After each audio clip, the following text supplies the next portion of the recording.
Voyager en van, c'est aussi accepter une part de vulnérabilité.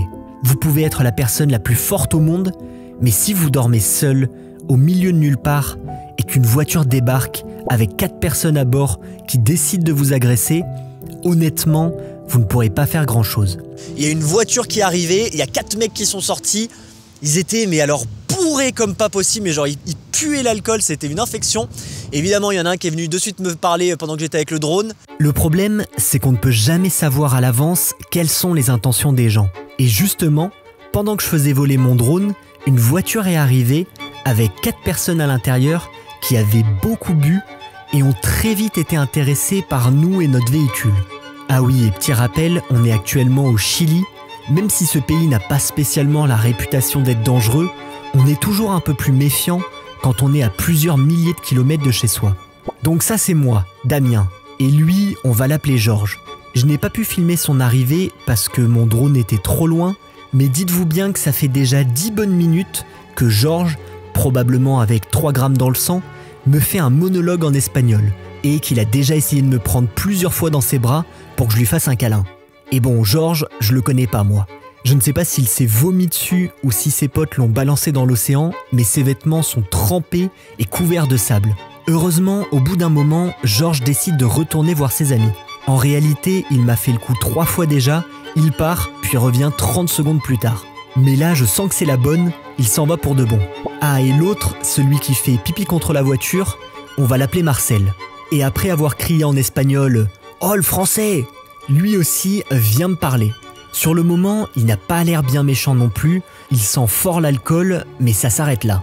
Et après quelques minutes de discussion et un petit câlin d'au revoir, ils repartent tous les 4 dans leur voiture.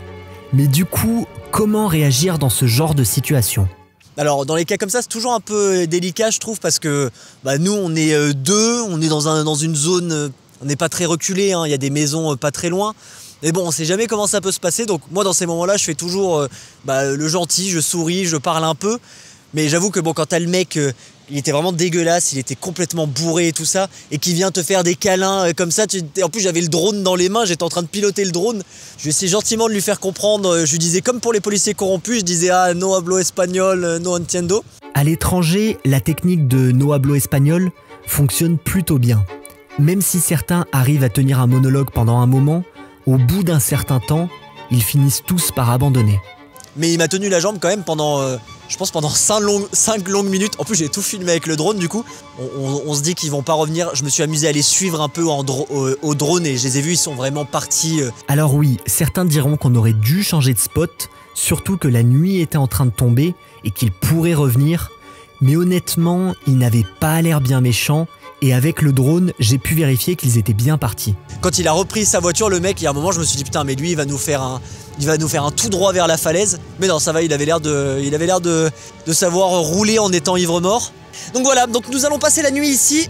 On a donc décidé de passer la nuit ici, en se disant que tout allait bien se passer. Mais c'est vrai que quand on dort dans des coins isolés, à l'autre bout du monde, il y a toujours une petite voix qui nous dit « Et si quelqu'un débarque au milieu de la nuit et essaye d'ouvrir la porte ?» Here's Johnny. Ah oui, et détail important, notre porte ne ferme quasiment plus. Oh merde, putain.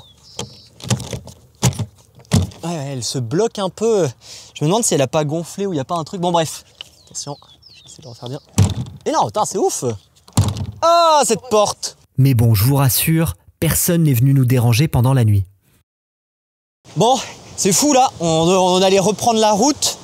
Et alors on l'avait lu, hein, on savait que sur cette plage il pouvait y avoir des dauphins. Et en fait, alors c'est très difficile à les filmer, je crois que j'en ai eu un tout petit peu. Mais là, il y a des dauphins. Et quand il y a des grosses vagues, eh ben, ils surfent dans la vague pour chasser. On avait fait exprès de venir sur ce spot là en fait parce que c'était connu pour voir des dauphins. Mais hier soir on n'avait rien vu.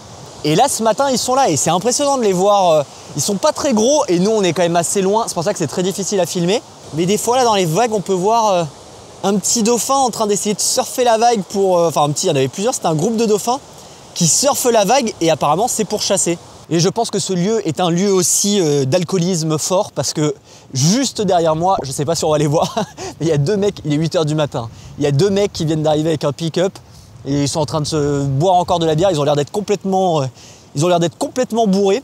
Mais bon, ils viennent finir leur soirée dans un très bel endroit. Mais je pense que ça doit être un endroit connu sur ces îles pour venir se terminer. Bon allez, on va prendre la route. Le lendemain, on reprend la route pour continuer de découvrir l'île de Chiloé et les petits îlots autour. Et s'il y a bien une chose qu'on remarque ici, c'est qu'ils aiment le bois. Bon, je parle tout doucement parce qu'on est rentré dans une église.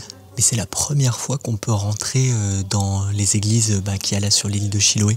Parce que toutes les autres qu'on avait croisées sur le bord de la route, à chaque fois c'est fermé, enfin on peut pas vraiment rentrer dedans, on peut juste de la voir de l'extérieur. Et là du coup c'est la première fois qu'on rentre à l'intérieur et il y a vraiment tout qui est fait en bois. Même là les structures qui sont comme ça, là, les genres de piliers, c'est tout du bois. Donc c'est marrant, c'est atypique. Je pense que c'est la première fois que je vois une église comme ça, un peu dans ce style vraiment bois-bois. Même regardez, les murs, c'est vraiment on voit là les planches de bois. Il y a vraiment tout qui est fait en bois. Regarde-moi ce parquet sur lequel est posé Ambrine. Impressionnant. Je dis parquet, c'est des planches de bois, mais ouais, tout est en bois. Alors par contre, c'est sûr, il faut pas que ça flambe, parce que là, si ça flambe, il y a vraiment tout qui part. Alors, faut savoir que je dis que que l'église est tout en bois.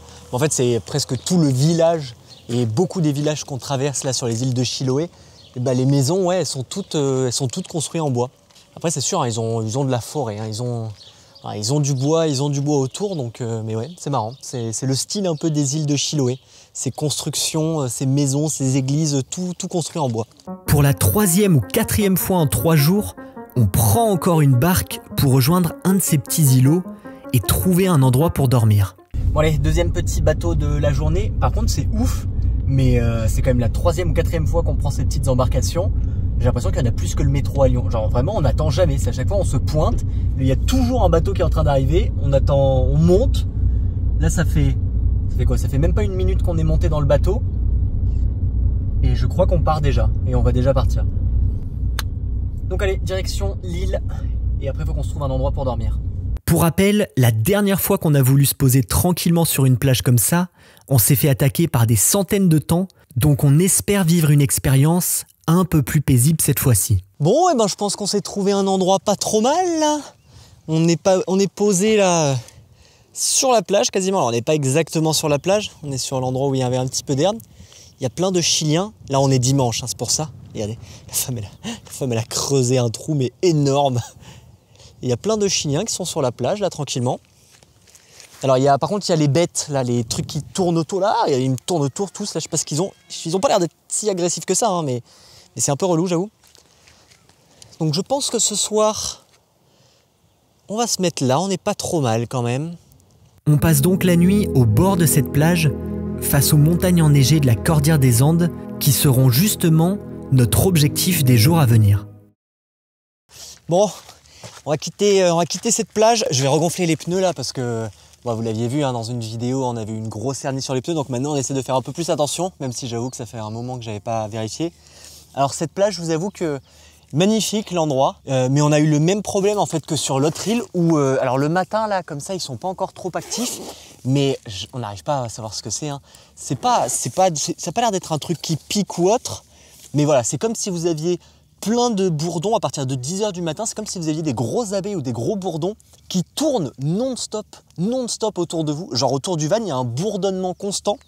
Alors ils ont pas l'air d'être méchants, parce que moi je suis allé dehors et tout, il y en a aucun qui a essayé de me piquer. Alors il y en a qui me rentraient dans la tête des fois, on les entend. Genre ils tapaient, c'est des tarés, ils tapaient contre le van, ils se mangeaient le van. Et je crois qu'il y en a même un qui s'est coincé.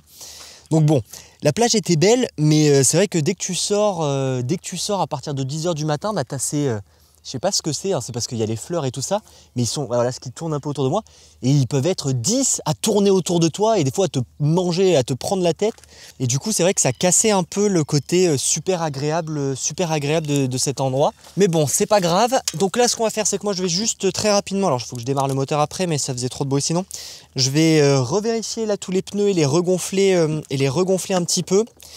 Et ensuite, on va prendre la direction de la plus grande ville, c'est ça? Je crois que c'est la plus grande ville des îles Chiloé, parce qu'il faut qu'on aille faire des lessives. Et surtout, Ambrine, elle avait repéré un petit marché autre. Donc on va aller voir cette grande ville. Et ensuite, on finit la visite de l'île Chiloé. En chemin, on croise encore pas mal de petites églises en bois. Et après quelques heures de route, on arrive à Castro, la plus grande ville de l'île de Chiloé. Ambrine avait repéré un marché, donc on va aller voir si on peut pas s'acheter un truc pour ce midi, ou même pour faire un peu nos courses. Donc direction le marché de Castro. Comme on est sur une île où la pêche est l'une des principales activités, le marché regorge de poissons. On en profite pour s'acheter un petit ceviche de saumon pour seulement quelques euros. Mira, cholita, todo es ¿te quieres agregar patita de ajo?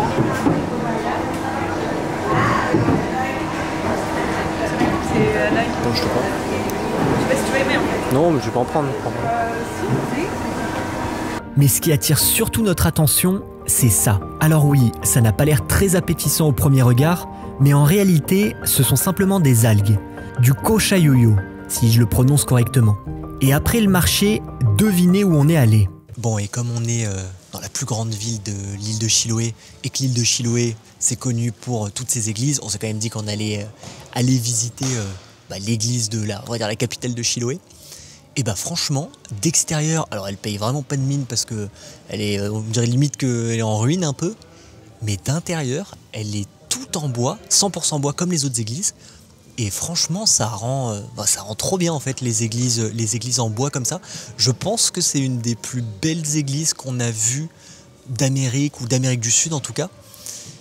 Et en fait, c'est le fait qu'elle soit comme ça, tout en bois, ça rajoute un petit quelque chose et vraiment pas trop mal. Et toi, Ambrine, tu en penses quoi de ces églises 100% en bois? Mais je pense même que c'est une des plus belles églises que j'ai jamais vues. Parce que, elle est vraiment unique quand même de ce qu'on peut voir en Europe ou même en Amérique du Sud. On est ensuite allé manger dans un petit restaurant typique de la région, puis c'était déjà l'heure de prendre notre dernier bateau de ce voyage au Chili. Bon voilà, on quitte l'île de Chiloé. Alors on la quitte sous la pluie. Dernier bateau qu'on va prendre. Alors celui-là, il est un peu plus grand que les autres. Là, on voit, il y a quand même pas mal de voitures et de camions. Ça dure un peu plus longtemps. On en a pour 25 minutes et ça nous a coûté 16 000. Donc 16 000, ça fait à peu près 15 euros. 15 euros pour rejoindre du coup vraiment le continent américain. Mais bon, il est un peu plus gros. On le voit, je crois qu'il y a 4 ou 5 rangées de voitures et de camions. Mais voilà, c'est la fin de l'aventure sur l'île de Chiloé. Et on recommence notre route sur le continent américain. Et du coup, semaine prochaine, on retourne sur vraiment le continent, on va dire, sud-américain pour nos derniers jours au Chili aussi, parce qu'on va très bientôt retrouver l'Argentine. Mais ça, vous le verrez dans la prochaine vidéo. Allez, ciao! Merci d'avoir regardé, pensez à vous abonner si ce n'est pas encore fait, et à la semaine prochaine